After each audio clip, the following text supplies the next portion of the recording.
This is KM Wyland, and you are listening to the 606th episode of the Helping Writers Become Authors podcast. I hope you enjoyed this week's episode, 8 Tips for Dealing with Negative Reviews of Your Book. If one of your goals as a writer is to be read, then sooner or later you will have to deal with negative reviews of your book. And this could be as simple as a family member or a beta reader telling you, tactfully or not, that they didn't like the book.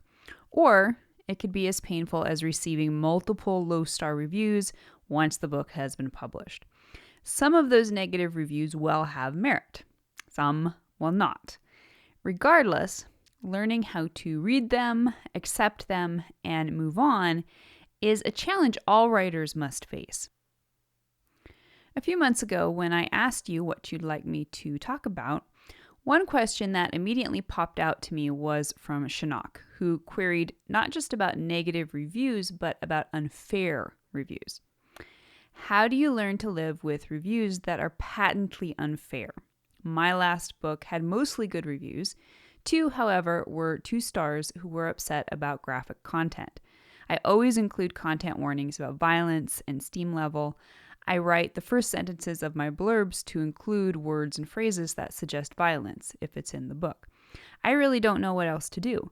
The steam level is similar to other books in my genre, and the violence and gore would barely receive an R rating if it were a movie. All I can think of is just live with the reviews, but it's hard. I know writers are supposed to have thick skins, but I hate reviews that just seem unfair. They get in my head while I'm writing and alter things. As writers, we write for many reasons, but 2 predominant ones are wanting to put something of ourselves out into the world and to have that something be received. As such, writing is a supremely vulnerable act, and the fact that it is almost inevitably partnered with rejection at some phase only makes it more so, and our courage in doing it anyway, even more boundless. Now, certainly, I have received my share of negative reviews over the years. Some of them stung because they were a little too true, and others stung exactly because they were anything but true. Part of my arc as a writer, and a person in general, has been learning how to understand my own reactions to negative reviews, to manage the personal damage, and to mitigate future effects. To some degree, this involves improving as both a writer and a marketer. Mostly, however, it comes down to looking within and working on my own expectations and identities. In a few minutes, I will share some tips about dealing with negative reviews of your book based on what I've learned through my own experience over the years.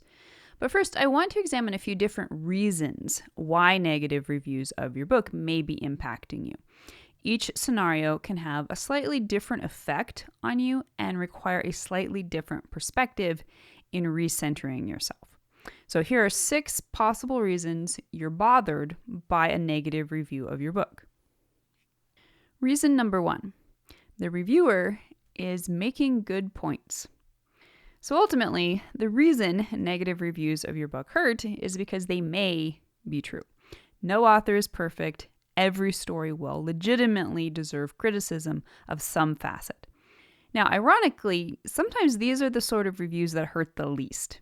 If you can recognize the validity of the criticism, at least you can do something about it. Even if it's too late to correct the current book's problems, you can at least learn from the advice and apply it to the next story. Reason number 2. The reviewer misunderstood the book or missed the point entirely.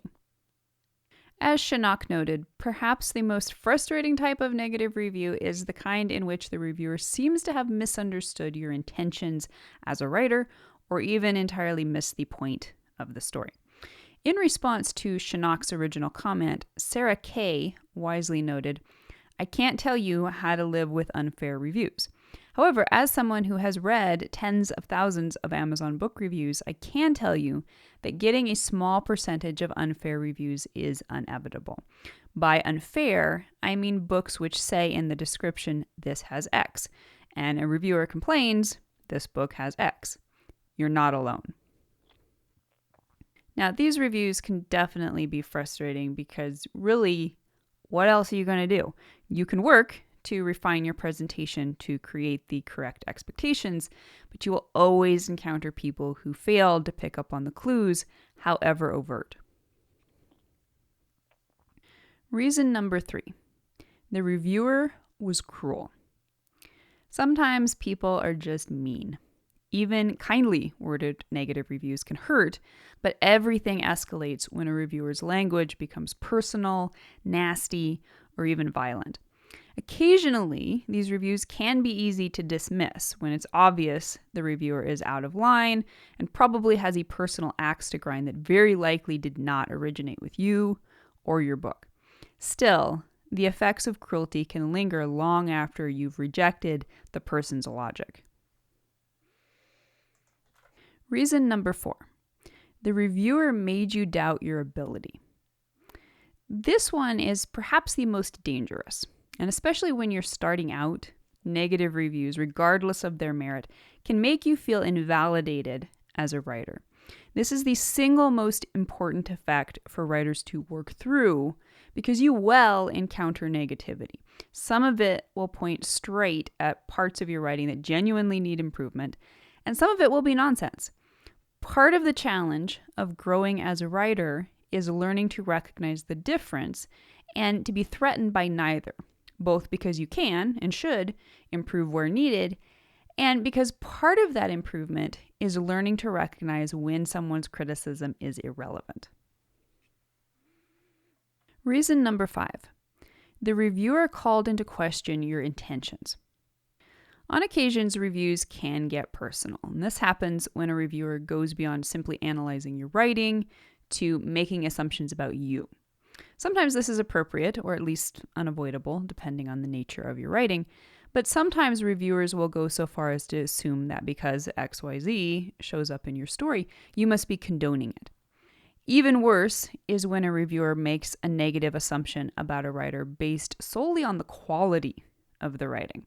For example, we sometimes see reviewers indicating that a writer must be stupid or immature or shallow simply because the reviewer found the style of writing lacking.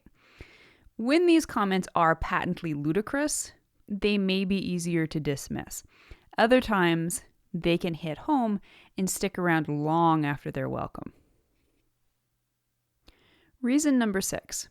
The reviewer is, perhaps, endangering future book sales. So finally, there is the practical concern of fretting that a review of your book may negatively impact your sales. After all, potential customers do factor in ratings and reviews when deciding whether to purchase. Now, the good news here is that negative reviews can actually work in your favor. For one thing, they may serve to warn off future wrong readers who wouldn't like the book anyway. Second, they can lend credibility to a book, proving the good reviews are more likely to be legitimate. You won't have a marketing problem as long as the negative reviews don't outweigh the positive reviews. If they do, that points to other problems that need rectifying. All right, so you've received a negative review of your book. You've analyzed the review and your response to it to determine which of the above categories it best fits into. But it still stings. You still can't get it out of your head. So what do you do now? Do you listen and try to make course corrections? Or do you ignore the review and keep right on as you were? The answer will be subjective to both you and the situation. To help you out, here are 8 tips based on the lessons I have learned in interacting with my own negative reviews. Tip number 1, get very clear on your motives and intentions. When a negative review bothers you, and I mean bothers you, it's a sign you've lost your own sense of center. In order to know which negative reviews to listen to and which to ignore, you need to get very clear on your own motives and intentions. Ask yourself, who are you as a writer? What are you here for? Why are you writing in general? Why did you write this specific story? What is your definition of success for this story? What were you trying to achieve with it? What do you already know was less than perfect about it and you're fine with? Answering these questions is not always a straightforward process, but the clearer you are in refining your own desires and goals for your writing, the clearer you will be in responding to other people's opinions. If you know you want to write grimdark fantasy, or cozy mysteries, or lush literary fiction, and a reviewer doesn't like that, then you can know they simply weren't the right audience for your book, and as such, their opinions don't matter that much. Tip number 2, don't overthink it. If you're keen on using negative reviews of your book to improve your writing, then good for you. But don't overthink it or overfeel it. Listen to your gut, aka your intuition. True intuition is neutral, without emotional defensiveness. If your initial response is anger or hurt, that's not your gut telling you it agrees with the reviewer. Rather, your intuition is the quiet, confident voice that knows whether the criticism has merit or not. For example, when someone says your romantic subplot didn't work, you will know at some level whether you agree with that or not. Either you realize they have a point, or you know that in fact your subplot worked exactly how you wanted it to. If you decide on the latter, don't overthink your response. Trust your gut. However, there is a caveat. If you hear the same criticism again from a second source, that's a sign you may want to revisit it. Tip number 3, don't give other people more authority than you give yourself. So the key to the point we just talked about is remembering that reviewers don't automatically know more about writing and storytelling than you do. Now, it's absolutely true reviewers know themselves and their reaction to your story better than anyone. They know when they like something and when they don't. But not everyone knows why they don't like it. Although they may complain about your writing, the real problem may in fact be that they had a bad day, something in the book tweaked their own personal triggers, or they're just pompous and want others to think they know what they're talking about.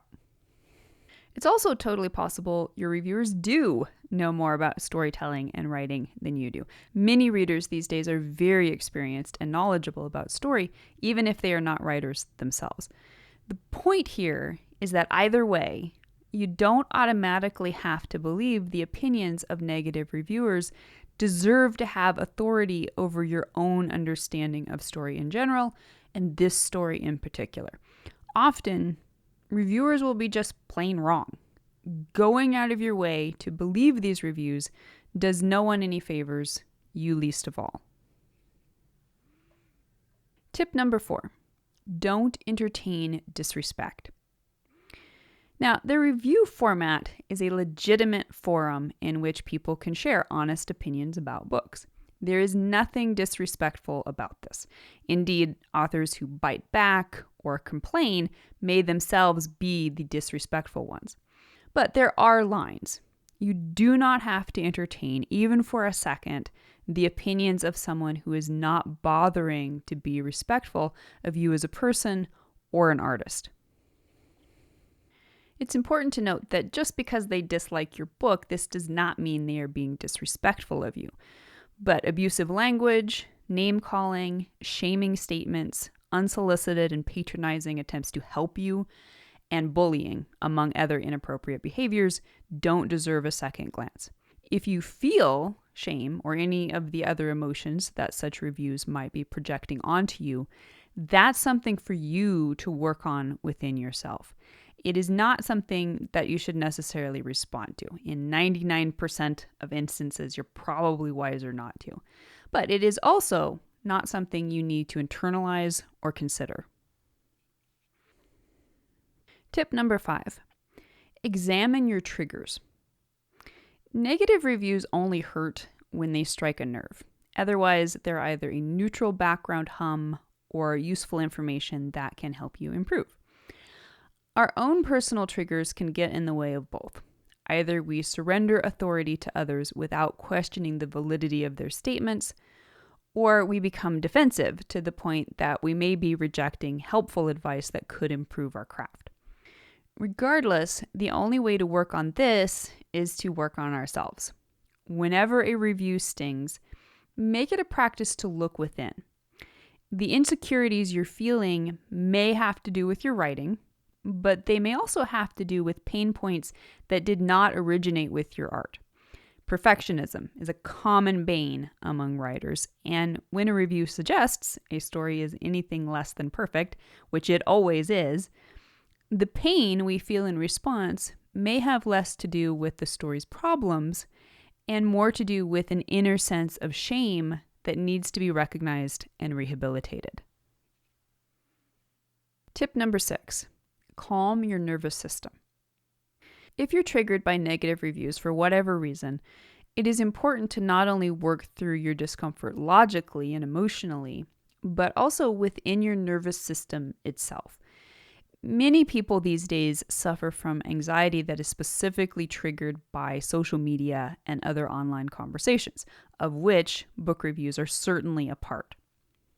One way to honor your nervous system is to remove as many of the negative stimuli as possible. In other words, simply stop reading reviews. And if this isn't possible, and even if it is, you can also work with techniques to retrain your nervous system. Some methods that have been successful for me include daily meditation and breath work, tapping, and affirmations. One technique that has been particularly helpful is that of mentally revisiting triggers while holding the tips of my fingers to my forehead. This keeps blood flow in the front of your brain, reversing the flight or fight response and retraining your nervous system to realize it's okay, even in the presence of triggering stimuli. Tip number 7, up your writing game. Now, of course, the best way to avoid negative reviews of your book is simply to write a better book. Use negative reviews as incentive and, where appropriate, guidance for improving your writing and your marketing. Although it's important to fully acknowledge your mental, emotional, and physical responses to negative reviews, it's also important to work through the difficulties. Use negative reviews as motivation to keep improving. And tip number 8, take a look at the negative reviews for your favorite book. So finally, if all else fails in helping you feel better after a negative review of your book, take a minute to look up your favorite books on Amazon. Go read the 1-star reviews. Particularly if it's a popular book, there will be many. And this can help bring perspective to the fact that art is subjective. Not everyone will like every book. Even books you think are perfect will have legitimate detractors. So, the next time you face down a negative review of your own, you can remind yourself you're in good company. Now, I really hope you will stop by the site and chime in on this one. What is your best advice for dealing with negative reviews of your book? If you'd like to be part of the Word Player community over on my site and join in the conversation on this subject, be sure to stop by the website at helpingwritersbecomeauthors.com. You can always find a transcript of the most recent podcast and add your voice to the discussion by visiting the first post on the site's homepage.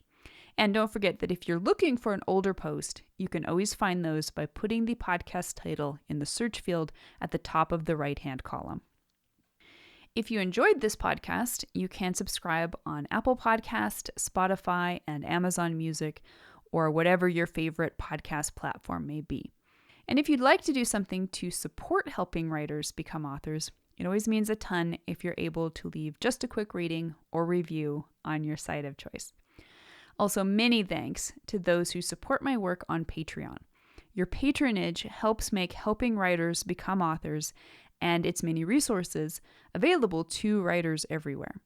If you're interested in becoming a patron, you can find out more at patreon.com/KMWeiland. Thank you so much for listening to the Helping Writers Become Authors podcast, and be sure to check back again next week.